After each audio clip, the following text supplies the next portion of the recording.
Good morning. सर्वांना शुभेच्छा. शुभेच्छा एवढ्यासाठी की आपण एका युवकाबद्दल आता चिंतन करणार आहे.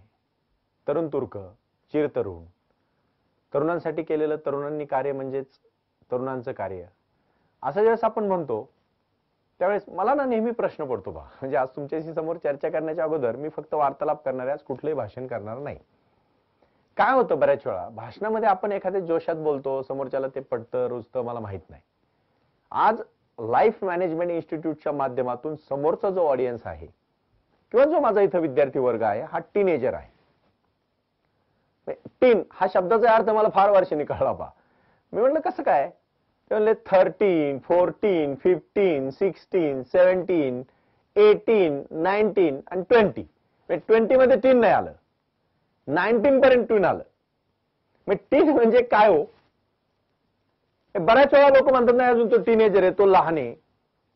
आता प्रश्न असा निर्माण होतो लहानपणीच, म्हणजे असं अजून एक म्हण तुम्हाला माहित असेल, लहानपण देगा देवा मुंगी साखरेचा रवा, ऐरावत रत्न थोर त्याचा अंकुशाचा मार. म्हणजे काय हो? समजतंय तुम्हाला मी काय बोलतोय ते? सर्वात महत्वाची गोष्ट, सर्वांपर्यंत माझा आवाज पोहोचतोय का? कारण ज्याने आपल्या भाषणातून अमेरिकेमध्ये जगाला दाखवून दिलंय की भारताची संस्कृती ही एक महान संस्कृती आहे, त्या स्वामी विवेकानंदांवर आपण आज चिंतन करणार आहोत. स्वामी विवेकानंद नाव घेतलं तरी तरुण चेहरा समोर येतो. अरे तुमच्या आमच्या सर्वांचं रक्त असं सळसळतं. वक्तृत्वाची वाणी काय असू शकते, शब्द असे काय असू शकतात, आणि शब्द जसे आपल्याला आधार देतात तसं 1893 साली अमेरिकेमध्ये स्वामी विवेकानंदांनी जो जागर केला तो जागर महत्वाचा आहे. तो विचारांचा जागर आहे, तो देशाचा जागर आहे, तो राष्ट्राचा जागर आहे, तो समाजाचा जागर आहे, तो प्रत्येक हिंदुस्थानीचा जागर आहे. आणि भारताची प्रतिमा जगाच्या कानाकोपऱ्यात पोहोचवण्यासाठी स्वामीजींचं योगदान तुम्हाला मला विसरून चालणार नाही. भावांनो, आज मी अशाच एका युवकाबद्दल आपल्याशी चर्चा करणार आहे. महाराष्ट्र हा शूरांचा देश आहे, शूरांचं राष्ट्र. आचार्य अत्रेंनी बऱ्याच वेळा सांगितलं. याच पुण्यनगरीमध्ये लोकमान्य टिळकांनी असतील, नामदार गोखलेंनी असेल, सावरकरांनी असेल, महात्मा फुलेंनी असेल, अनेकांनी स्वराज्याची, राष्ट्रभिमानाची, समाजाची आणि समाजाला उभं करण्याची क्षमता निर्माण केली. कोणी राष्ट्रासाठी काम केलं, कोणी समाजासाठी काम केलं, कोणी आपल्या नातलगांसाठी काम केलं, आपल्या बांधवांसाठी काम केलं. स्वामी विवेकानंदांनी कोणासाठी काम केलं? अरे आपल्या अखल तरुणांसाठी स्वामी विवेकानंदांनी काम केलं. आणि म्हणून त्यांचा जन्मदिवस 12 जानेवारी हा योग दिन म्हणून साजरा केला जातो. किती मोठं चैतन्य आहे त्यांच्या विचारांमध्ये, अरे किती मोठा आपलेपणा आहे त्यांच्या विचारांमध्ये, किती मोठं त्याग आहे त्यांच्या कार्यामध्ये, आणि किती वर्ष आयुष्य. म्हणतात ना महापुरुष फार काळ जगत नाही भावांनो. पहा ना तुम्ही सर्वांचं आयुष्य पहा बरं. किती वर्ष जगले हो ज्ञानेश्वर? जोपर्यंत तुमच्या वयाचे होते तोपर्यंत त्यांचं कार्य संपलं होतं ज्ञानेश्वरी लिहून. किती वर्ष जगले हो लोकमान्य टिळक? किती वर्ष जगले? शिवाजी महाराज किती वर्ष जगले? तुम्ही म्हणायचं काय लवकर मारायचं का? नाही, आम्हाला एवढं मोठं कार्यच करत नाही, आम्हाला खूप दिवस जगायचंय. जगले की जास्त. पण विश्वेश्वरय्या किती वर्ष जगले? 101 वर्ष. आपले पुण्यातले महर्षी अण्णा कर्वे 102 वर्ष जगले. जगणं आणि मरणं महत्वाचं नाही बाबांना, जन्माला आल्यासारखे आयुष्य कुठे सार्थकीला होता ते महत्वाचं आहे. कलकत्त्याच्या अशाच एका गरीब कुटुंबामध्ये, म्हणजे सुरुवातीला सधन, बऱ्यापैकी सधन कुटुंबामध्ये एका मुलाचा जन्म झाला. सर्वसामान्यांप्रमाणे छान चाललं होतं. पण अचानक एके दिवशी घरातली परिस्थिती छान होती, संस्कृत असा परिवार होता. वडील चांगलं कमवत होते, पण नियतीला काय मान्य नसावं कदाचित. पुढे अखंड आपल्या वक्तृत्वाने जगाला वाणी आणि ज्ञान देणाऱ्या स्वामी विवेकानंदांना सुद्धा सुरुवातीच्या काळामध्ये आपल्या तुमच्या आमच्या सारख्या गरीब परिस्थितीतून जावं लागलं. दुभाषकाची भूमिका बजावावी लागली कुटुंबासाठी. आणि अचानक वडिलांचं निधन होतं. शिक्षण आता सोडायची वेळ येते की काय? पण नाही, लौकिक अर्थाने स्वामी विवेकानंदांचं शिक्षण बाबांना जास्त नाहीये, फक्त BA. पूर्वी बाबासाहेब आंबेडकर नेहमी म्हणायचे की BA नुसतं लिहिलं ना नावापुढे सुनील करपे BA तर पत्र घरी मिळायचं पहा. म्हणजे BA झालेले एवढे कमी होते. आता जर इथं दगड मारला चौकात बसणारे कोल्हापूर तर बीए झालेलाच पोराला लागण. म्हणजे काय हो, शिक्षण वाढलं, ज्ञान नाही वाढलं. शिक्षण वाढलं, व्हॉट्सअपवर स्पेलिंग 2 मिनिटात टाईप करता येतं, कारण की तिथं स्पेल चेक असतं. एखाद्याला जर मी म्हणलं ना सोफिस्टिकेटेडचं स्पेलिंग लिह, तो इकडे तिकडे बघतो. एवढं जर आयुष्याला इझी असेल तर तुम्ही कसं प्रयत्न करणार हो? बरेच लोक म्हणतात स्वामी विवेकानंदांनी छान भाषण केलं. अरे किती पुस्तकं वाचली त्यांनी, याचा तुम्ही कधी विचार केलाय? कधी केलंय चिंतन त्याचं? कधी केलंय मनन त्याचं? नाही, अक्षय कुमारची, ऋतिक रोशनची बॉडी छान दिसते, पण ते किती वेळ व्यायाम करतात याचा कधी कोणी विचार केलाय का? तुम्हाला फक्त वरचं दिसतं. अण्णा हजारे नेहमी म्हणतात बाबांनो, जर झाडाला मोठं व्हायचं असेल ना तर बिल आधी जमिनीत गाडून घ्यावं लागतं. एकदा ना एक छोटीशी गोष्ट सांगून विषयाला सुरुवात करतो. एक आजोबा आहेत ना, आपल्या नातवाला पंढरपूरला घेऊन जातात आणि ते नातूच ते 12-13 वर्षाचं छोटस आपल्या आजोबांचे हट्ट करतं, आजोबा मला यायचंय, मला यायचं. अरे आजोबा म्हणतात खूप लांब आहे बाबा. नाही मला यायचंय आजोबा. आजोबा म्हणतात चल. आणि मग जसं जवळजवळ पंढरपूर यायला लागतं, इंद्रायणी चंद्रभागा जशी जवळ यायला लागते, तसं तिथे वाळू पाहायला गरम लागते. ते म्हणतो आजोबा आजोबा मला खांद्यावर घ्या. आता आजोबा शेवटी नातवाचे सरळ लाड पुरवतात. आपल्या ते आजोबा त्या नातवाला खांद्यावर घेतात. मंदिर फार जवळ यायला लागतं आणि मग त्या नातवाला कळस दिसतो पण मंदिराचा. पहा बर का, 60 वर्षाच्या आजोबाला कळस नाही दिसला, पण 12 वर्षाच्या नातवाला का दिसला हो? कारण तो आजोबांच्या खांद्यावर बसलेला आहे. का 1893चा मी सांगतोय, 93, 83. पुढचा काळ झाला 1901 मध्ये. काय झालं? अरे कोणत्या काळात त्यांनी कार्य केले याचा अभ्यास करा. आणि मग अचानक वडिलांचं स्वामी विवेकानंदांचं निधन होतं. घरची जबाबदारी, मोठा मुलगा म्हणून त्यांच्यावर पडते. उपजीविकेसाठी आपले भावंड, आपली आई उपाशी मरते हे त्यांना पाहत नाही आणि मग ते काहीतरी काम करायसाठी जातात. पण त्या दरम्यान त्यांना प्रश्न पडतात, देव आहे का? आणि मग देव असेल तर तो मंदिरात का बरं शोधायचा? असे प्रश्न विचारत असताना एकदा वर्गात त्यांनी एस्कर्शन नावाची एक कविता त्यांचे प्राध्यापक शिकवत होते. त्यावेळेस त्यांनी विचारलं, सर देव आहे का हो? सरांनाही प्रश्न पडला की असा काय प्रश्न विचारतोय. काही काही मुलं ना फार हुशार असतात पहा, ते पलीकडे जाऊन प्रश्न विचारतात. असाच एकदा प्रश्न विचारला गुरुजींनी एका वर्गात. मुद्दाम थोडं विषयांतर करतोय कारण विषय तुम्हाला समजला पाहिजे. स्वामी विवेकानंदांचा जन्म इथे झाला, मृत्यू इथे झाला, त्यांच्या आईचे नाव, त्यांच्या वडिलांचे नाव, त्यांचं हे कार्य, हे मला करायचं नाही. आज मला तुमच्यातलं स्वामी विवेकानंद जागा करायचा आहे. आज मला तुमच्यातला शिवाजी जागा करायचा आहे बाबांनो. छोटासा प्रयत्न असेल कदाचित तो माझा, चुकला तर माफ करा, पण तुमच्या भल्यासाठी मी बोलतोय. अरे आपल्या तुमच्या आमच्यामध्ये सुद्धा शिवाजी, विवेकानंद, लोकमान्य टिळक, गाडगे बाबा, महात्मा गांधी दडलेले आहेत. फक्त बाहेर या जरा. मी माझं आणि माझ्या पुरतं सोडून थोडं समाजाकडे बघायला लागा. समाजात काय चाललंय डोळे उघडून बघितलं. आचार्य म्हणले होते, पुण्यात जरी येडा माणूस जरी शाने डोळे उघडून राहिला, कान उघडे करून राहिला, तर तो महान पुरुष झाल्याशिवाय राहणार नाही. पुण्यात आहात तुम्ही. आज या सभागृहामध्ये आपण आज चर्चा करतोय भविष्यात काय व्हायचं याच्यावर. नीट प्रसंग लक्षात घ्या. एका शिक्षकाने आपल्या मुलांना सांगितलं, बाबांनो लिहा एका कागदावर. काय लिहा? काय लिहा? लक्षपूर्वक ऐका, मी प्रत्येक प्रश्न नीट सांगतोय. लिहा एका कागदावर, जगात दुःखी कोण? कोणी म्हणलं आई दुःखी, कोणी म्हणलं वडील दुःखी, कोणी म्हणलं मीच दुःखी. एक मुलाने एकच शब्द लिहिला, मासा. आणि कागद हातात दिला, सर्वांचे कागद आले, सर्वांचं वाचलं गुरुजींनी. म्हणले अरे तू काहीच लिहिलं नाही. लिहिले ना गुरुजी, नीट बघा. त्याच्यावर लिहिलं होतं मासा. गुरुजींनी विचारलं का रे मासा कसा काय? त्याच त्या मुलाने सांगितलं, गुरुजी मासा एवढ्यासाठी दुःखी की त्याचे अश्रू कोणालाच दिसत नाहीत.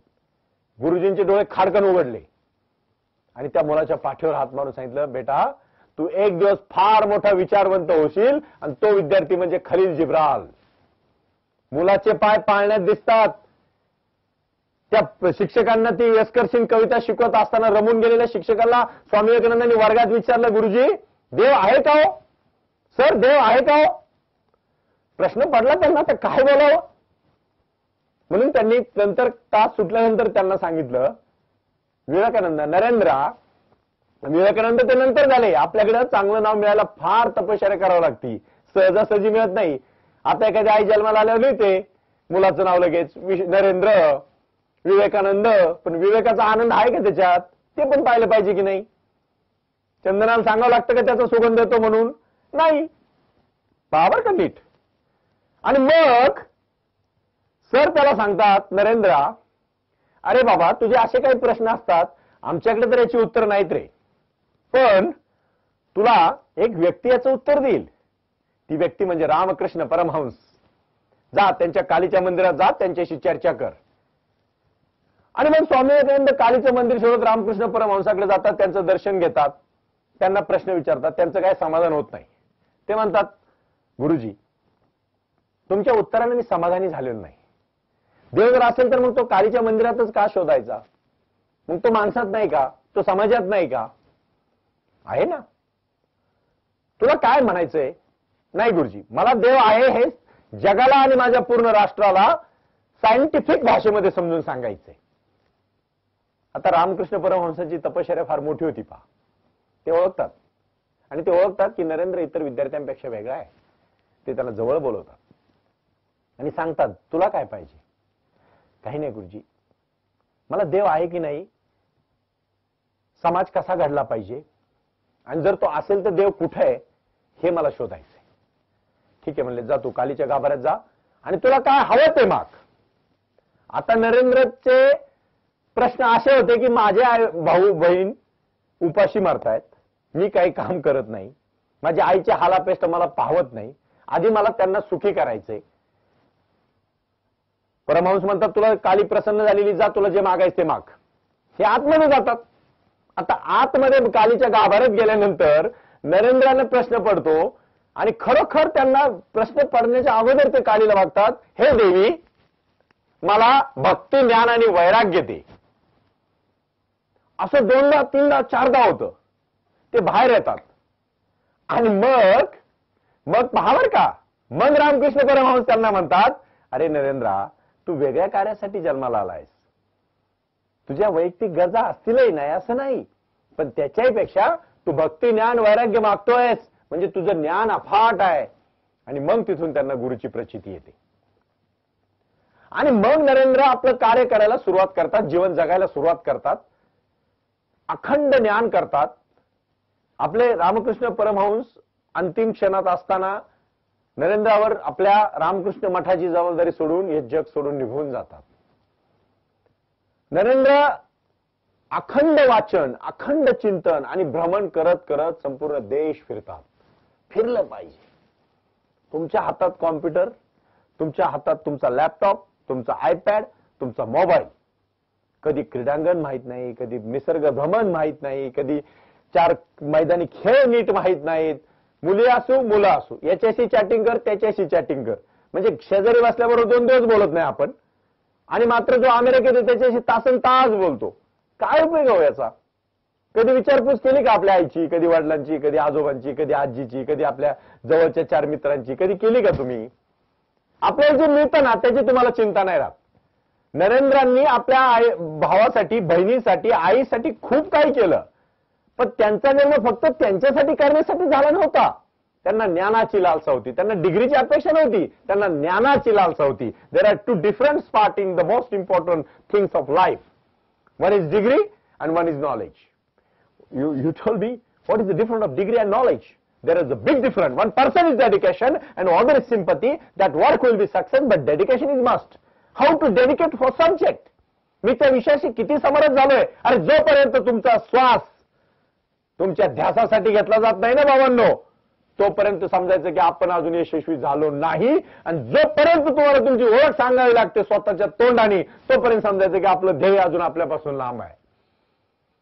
माणूस पाहिला की आपलं ध्येय समजलं पाहिजे. सचिन तेंडुलकर सांगतो का मी क्रिकेटर आहे म्हणून? अमिताभ बच्चन सांगतात का मी ऍक्टर आहे म्हणून? माननीय पवार साहेब किंवा माननीय नरेंद्रजी मोदी सांगतात का मी पॉलिटिशियन आहे म्हणून? माननीय मुकेश अंबानी, माननीय अनिल अंबानी सांगतात का मी उद्योगपती म्हणून? नाही. त्यांचं नाव ही त्यांची ओळख निर्माण होते आणि त्यांची ओळख हेच त्यांचं काम असतं. एवढं मोठं झालं पाहिजे. स्वामी विवेकानंदांनी सगळं विचार सुरू केले, कार्य सुरू केलं. कलकत्त्यावर निघालेली ही स्वारी पूर्ण जगाच्या कानाकोपऱ्यात गेली. मुंबईमध्ये गेले, दिल्लीत गेले, प्रत्येक भारताच्या कानाकोपऱ्यात स्वामीजी पोहोचले. आता परदेशात जायची वेळ आली. आणि मग आता स्वामीजींना परदेशात जाण्यासाठी त्या काळामध्ये अमेरिका आजही पुढे आहे, त्या काळातही पुढे होती, इथून पुढेही पुढे राहील. कशामुळं? का त्यांना 4 पाय आहेत का? अमेरिकेच्या कुठल्या माणसाला 8 पाय आहेत का हो? तुमच्यासारखे 2 पाय, 2 हात, 2 डोळे, 2 नाक, नाक पुढे 2, नाक 1, 2 कान. गांधीजींनी सांगितलं होतं 3 माकडांचं उदाहरण, मी नंतर सांगेल, आता विषयांतर करत नाही. पण स्वामी विवेकानंदांनी ठरवलं होतं की मला राष्ट्र उद्धार करायचा आहे, राष्ट्रभक्ती हे माझं आयुष्य आहे. सुरुवातीला पडणारे प्रश्न नंतर प्रगल्भ झाले. देव आहे की नाही याचे प्रश्न त्यांचे निवडले, स्वतः त्यांनी उत्तरं शोधली. आता ट्युटोरियल लिहायचं म्हणलं तर आपण दुसऱ्याची पुस्तकं घेऊन लिहितोय, दुसऱ्याचे नोट्स घेऊन लिहितोय. स्वामीजींनी तसं केलं का? त्यांचे प्रश्न तर मोठे होते. तुमचे प्रश्न कसे आहेत? काय प्रश्न आहेत तुमचे? ज्याचे प्रश्न जेवढे मोठे ना त्याचं सक्सेस तेवढा मोठा, हे डोक्यात ठेवा. आणि मग ठरलं 1893 साली अमेरिकेमध्ये 5 सप्टेंबर 1893 ला शिकागो येथे राष्ट्र परिषद होणार होती. देशोदेशीचे 7,000 लोक त्या ठिकाणी आपल्या धर्माबद्दल, आपल्या राष्ट्राबद्दल बोलणार होते. भारताची मोठी अडचण होती. ज्यांना वैदिक धर्माचं ज्ञान होतं त्यांना इंग्रजी येत नव्हतं, हिंदू धर्माचं ज्यांना चांगलं ज्ञान होतं त्यांना इंग्रजी येत नव्हतं, ज्यांना इंग्रजी चांगलं येत होतं त्यांना ज्ञान नव्हतं, ज्यांना दोन्ही गोष्टी होत्या त्यांना मानता येत नव्हतं, आणि ज्यांना मानता येत होतं त्यांना अहंभाव निर्माण झाला होता की मी फार मोठा म्हणून मीपणामध्ये ते दडले होते. आणि शेवटी सर्वानुमते ठरतं की भारताच्या प्रतिनिधी म्हणून स्वामी विवेकानंद जाणार. अरे पण जाणार कसे? वर्गणी करून गेले स्वामी विवेकानंद. तुमच्यासारखे पैशाचे त्यांचे आईबाप श्रीमंत नव्हते.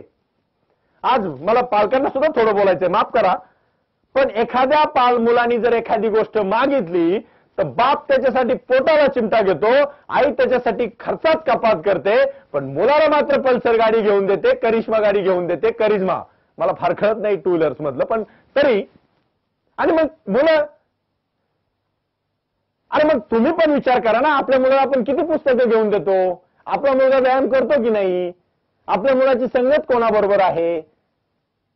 हे जर सगळं आज विचारात घेतलं तर उज्ज्वल भविष्य. एवढं लक्ष, आज पेराल ते उद्या उगवणार आहे. गहू पेरले तर गहू उगवतील, हुलगे नाही उगवणार. चांगले संस्कार दिले तर मुलं चांगले निघतील. आज जर बाप, असं बोलू नये पण बोलायला पाहिजे, जर व्यसन करून येत असतील, सिगारेट पित असतील, दारू पित असतील, इतर काय अनेक प्रकार असतील, मुलं काय करतील? आणि काय त्या बापाला अधिकार आहे मुलाला सांगायचं की नाही तू असं करू नको म्हणून? नीट लक्षात ठेवा, मन हे फार अनुकरणशील आहे. डोळे तुमचं सर्वात जास्त शिक्षण देत असतात. तुम्ही वाचा ना हे चरित्र. स्वामी विवेकानंदांनी ठरलं अमेरिकेत जायचं. आत्ताच्या सारखं विमान नव्हतं, जहाजाने स्वामी गेले. तिथे गेले तर सगळं मराठी, शेवटी प्राध्यापकच.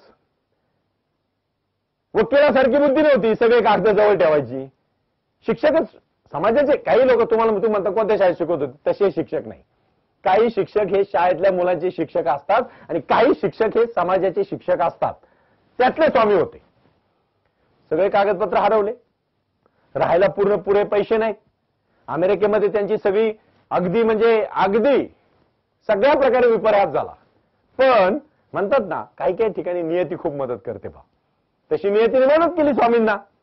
आणि मग स्वामींना मदत केल्यानंतर प्रोफेसर राईट यांनी त्यांना योग्य वेळी योग्य ठिकाणी, आणि त्यांची जेव्हा स्वामीजींशी चर्चा झाली त्यावेळेस सांगितलं तिथल्या प्रोफेसर त्या सर्व शिकागोच्या धर्म परिषदेमध्ये की one of the learned professor, the teach of all professors here to the good excellence and talent.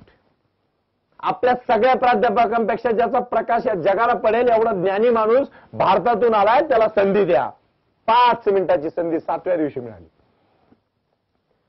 अरे मराठी, हिंदी, बंगाली जनगणमन जेव्हा लिहिलं ना, तेव्हा त्याच्यात पूर्ण भारताचा उल्लेख रवींद्रनाथ टागोरांनी का केला?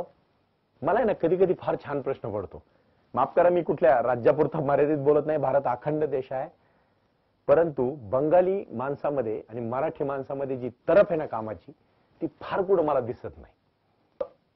घोष, मी आता जे सांगितलं तुम्हाला, ही सगळी माणसं, मग छत्रपती शिवाजी, लोकमान्य टिळक, बाबासाहेब आंबेडकर, महात्मा फुले, शाहू महाराज, साने गुरुजी, गाडगे महाराज, ही माणसं बघा ना. सांगा बरं, महाराष्ट्र आणि पंजाब, महाराष्ट्र बिहार, नाही असं नाही, तिथे पण मोठी माणसं झाली. मी कोणाला नाव ठेवत नाही, वैयक्तिक घेऊ नका हे माझं बोलणं. परंतु बंगाली आणि मराठी माणसं सगळ्या बाबतीत अग्रेसर आहेत. आजही तुम्ही लक्षात ठेवा. चित्रपट सृष्टीमध्ये घ्या, अभिनयामध्ये घ्या, मिलिटरीमध्ये घ्या. आयसीएस सगळ्यात पहिले या देशाचे आयसीएस बंगाली व्यक्ती. आणि म्हणून त्या बंगाली माणसाने सांगून दिलं, भारतीय माणसांनी बंगाली म्हणून तिथे गेले नव्हते, तर हिंदुस्थानी म्हणून गेले होते. आणि तिथे त्यांनी भाषण करताना सुरू केलं, my sisters of brothers of America. माझ्या अमेरिकेच्या बंधू आणि भगिनींनो. सभागृह उठलं, टाळ्या वाजवायला लागला. स्वामीजींना वाटलं काय चुकलं की काय आपलं, नाही म्हणलं तरी आपण भारतीय आहोत. पण सभागृह 5 मिनिटं टाळ्या वाजत होतं. विद्यार्थी मित्र, त्या शब्दात किंमत होती. अरे माझ्या बंधू आणि भगिनींनो, अरे बंधू आणि भगिनींनो शब्द आला कुठून? रात्रंदिवस केलेल्या चिंतनातून तो शब्द आलेला आहे. नुसतं बाह्यांगाने सुंदर होऊन चालणार नाही. लोकांनी नंतर आख्यायिका केल्या, मला त्यावर बोलायचं नाही. पण महत्वाचा मुद्दा तुम्हाला सांगतो, my brothers of sisters in America. हा शब्द लोकांनी चालवलेलं लोकराज्य म्हणजे लोकशाही. अब्राहम लिंकननी त्या काळात अमेरिकेत सांगितलं. अरे 1 मिनिटात ही गोष्ट आली नाही बाबांनो. आयुष्यभर तो माणूस काळावर भेदासाठी लागला आणि मग कळलं, अरे लोकांसाठी सगळे आपल्या देशामध्ये आज पहा, आकाशात उडायचं कसं शिकवणाऱ्या संस्था आहेत, पाण्यामध्ये समुद्रात जायचं कसं शिकवणाऱ्या संस्था आहेत. अरे पण घरात कसं राहायचं, आई बापाशी कसं वागायचं, आजोबाजीशी कसं वागायचं सांगणारं कोणी नाही. हा योगात आला पाहिजे. घरामध्ये मुलं घडवण्यासाठी कसे संस्कार दिले पाहिजेत हे आपण हे महापुरुष वाचून समजून घेतलं पाहिजे बाबांनो. माझी तळमळ फक्त तेवढ्यासाठी आहे. कोणाची बहीण आली तर आपली नजर आपल्या बहिणीसारखी असली पाहिजे, तिथं वाईट नजर राहता कामा नये. ही भूमिका जोपर्यंत निर्माण होत नाही तोपर्यंत शिक्षणाचा काही उपयोग नाही. निष्कलंक चारित्र्य.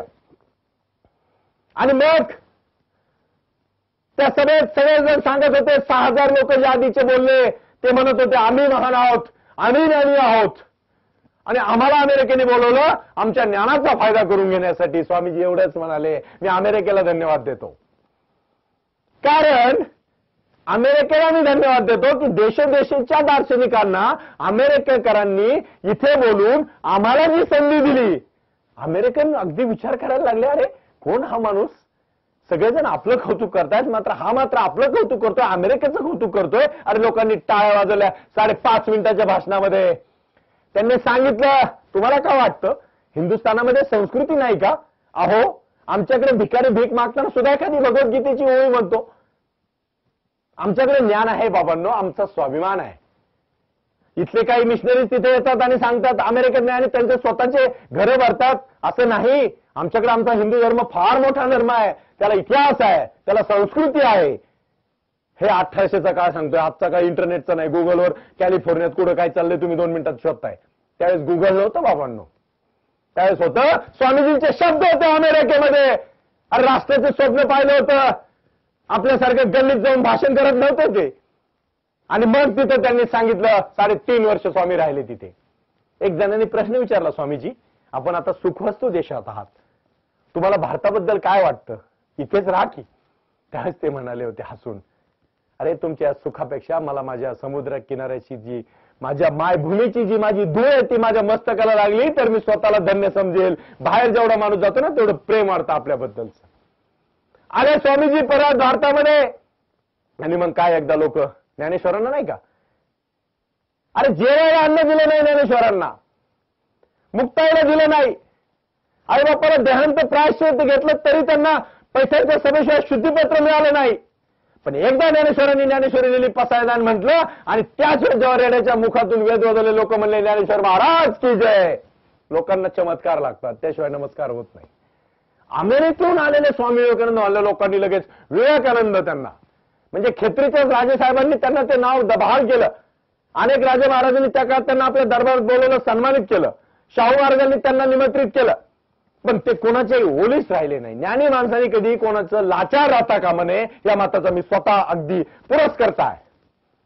आणि मग स्वामीजींनी सांगितलं भारतात येऊन की नाही बाबांनो, जगापेक्षा आपण श्रेष्ठ आहोत, आपली संस्कृती महान आहे.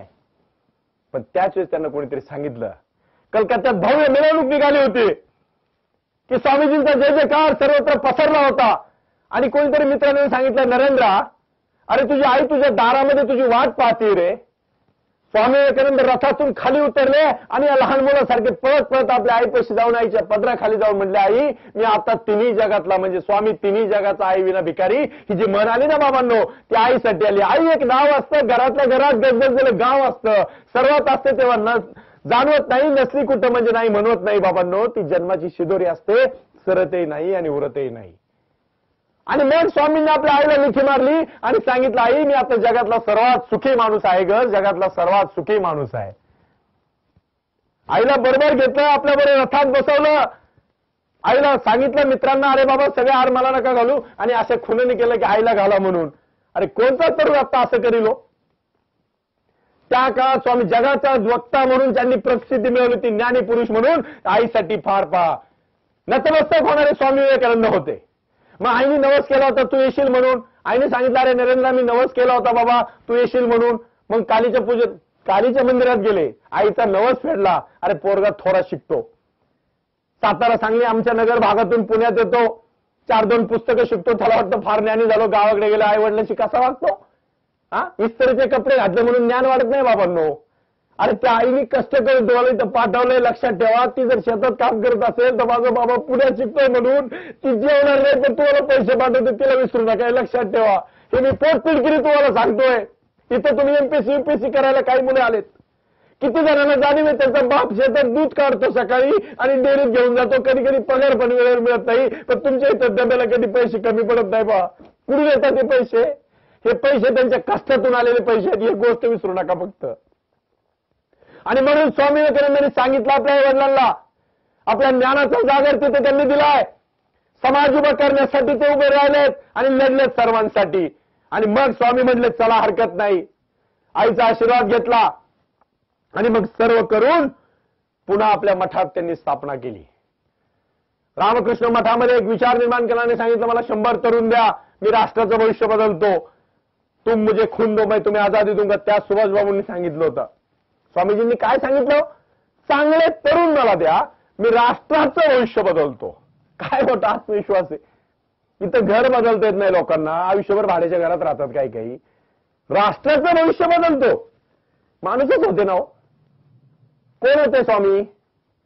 मी तरुणांना आव्हान करतोय आज, इथून जर बाहेर पडण्याच्या आधी जर संकल्प करून नाही ना पडले तर माझं बोलणं फेल गेलं समजेल मी. जे करायचं ते उत्तम दर्जाने करा. स्वामी विवेकानंदांनी शेवटी ठरवलं की आता मठात जायचं. सर्व तरुणांना एकत्र केलं, देशोदेशीचे तरुण आले, स्वामीजींचे भक्त झाले. स्वामीजींनी संधी दिली, चतुसूत्री दिली. मग आपल्या सगळ्या बांधवांना ते आपल्या मठामध्ये बोलवतात, बेलूर मठामध्ये सर्वांशी चर्चा करायला सुरुवात करतात. आणि मग अगदी पहा बरं का, म्हणजे जवळच भगिनी निवेदिता असतात, जवळच काही अंतरावर समाजकार्य करत असतात. त्यांनी सुरुवातीला स्वामीजींना सांगितलं, स्वामीजी मी तुमची भगिनी म्हणून आयुष्यभर तुमच्यासाठी कार्यरत राहील. अशी माणसं जोडावी लागतात. छत्रपती शिवाजी महाराजांनी कुठलीही जाहिरात देऊन माणसं बोलवली नव्हती पहा. तानाजी मालुसरे असतील, बाजीप्रभू देशपांडे असतील. गड आला पण सिंह गेला महाराज म्हटल्यानंतर माझ्या मुलाचं लग्न मी नंतर करेल, पण आधी कोंढाण्याचं लग्न करेल.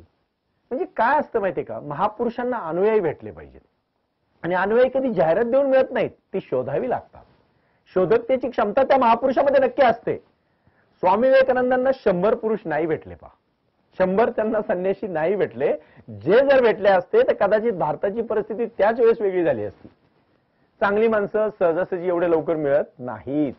गर्दी मिळेल, दर्दी माणसं मिळत नाहीत. स्वामीजींनी सांगितलं तर मला गर्दी नको आहे माझ्या भाषणाला, मला दर्दी मुलं हवी. आणि मग अगदी अगदी तारुण्यात म्हणजे 39 वर्ष काय वय जाण्याचं नाही पहा. तसं पाहिलं अजूनपर्यंत 39 वर्षापर्यंत मी पाहिले फाईल घेऊन नोकरी शोधणारे माझे अनेक बांधव आहेत सध्या. मग स्वामीजींनी अगदी सकाळी भल्या पहाटे उठले, दररोजचं त्यांचं अगदी सगळं त्यांनी कार्य रुटीन प्रमाणे केलं. मग सर्वांना सांगितलं मला आज व्याकरणाचा पाठ शिकवायचा आहे तुम्हाला सर्वांना. व्याकरणावर त्यांचा फार जीव होता, कारण त्यात अचूकतेला महत्व असतं.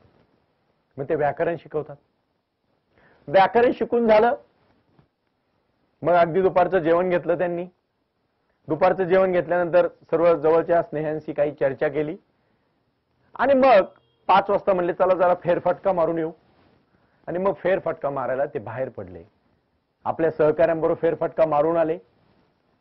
आणि मग म्हटले सर्व दाऱ्या खिडक्या उघडायला लावल्या आपल्या सर्वांना आणि सांगितलं मी जरा विश्रांती घेतो. 5-5:30ची वेळ होती. स्वामीजी विश्रांतीला गेले आणि विश्रांती घेण्यासाठी शांत प्रसन्न मुद्रेने त्यांनी आपलं जे अंथरूण होतं त्यावर ते असे झोपी गेले एका अंगावर. 8 वाजले, 8:30 वाजले. एक शिष्य गेला आणि स्वामीजी आवाज दिला, प्रतिसाद नाही. जवळ गेला, परत स्वामीजी म्हणला प्रतिसाद नाही. स्पर्श केला, कुठलाही प्रतिसाद नाही. स्वामीजी आपला देह सोडून कधीच निघून गेले होते. जवळच भगिनी निवेदिता होत्या, जवळच्या गावावर काही काम करत होत्या, धमसमाज कार्य करत होत्या. त्यांना बोलवण्यात आलं. त्यांनी पाहिलं स्वामीजींच्या चेहऱ्यावर अखंड तेज होतं, पण स्वामीजी मात्र आपल्यात नव्हते. डॉक्टरांना बोलवण्यात आलं. डॉक्टरांनी सांगितलं आता पुढच्या तयारीला लागा. 39व्या वर्षी स्वामीजींनी देह सोडला, पण कार्य मात्र एवढं केलं. ते एकाच ठिकाणी एकदा बोलून गेले होते मद्रासमध्ये की एक स्वामी विवेकानंदांनी किती कार्य केलं हे समजून घ्यायचं असेल तर दुसरा स्वामी विवेकानंदच जन्माला यावा लागेल. आजही रामकृष्ण मठाच्या माध्यमातून आपल्या पुण्यामध्ये सिंहगड रोडला मठ आहे. तरुण राष्ट्रभक्तीची प्रेरणा तिथून घेतात. फक्त स्वामीजींची भाषणं करून चालणार नाही बाबांनो. स्वामीजींचा एक तरी गुण अंगीकारला पाहिजे आणि कठोर परिश्रम हा सर्वात महत्वाचा गुण आहे. त्याला पर्याय नाही, त्याला तोड नाही. स्वामीजींच्या बाबतीत जर सांगायचं झालं तर एवढंच सांगतो, काहीतरी संकल्प करा आणि आपल्या जीवनाची उभारणी करा. स्वामीजी देह रूपाने नसतील पण विचार रूपाने आयुष्यभर राहतील. जय Hind. Please share and like this video and subscribe our YouTube channel. Thank you.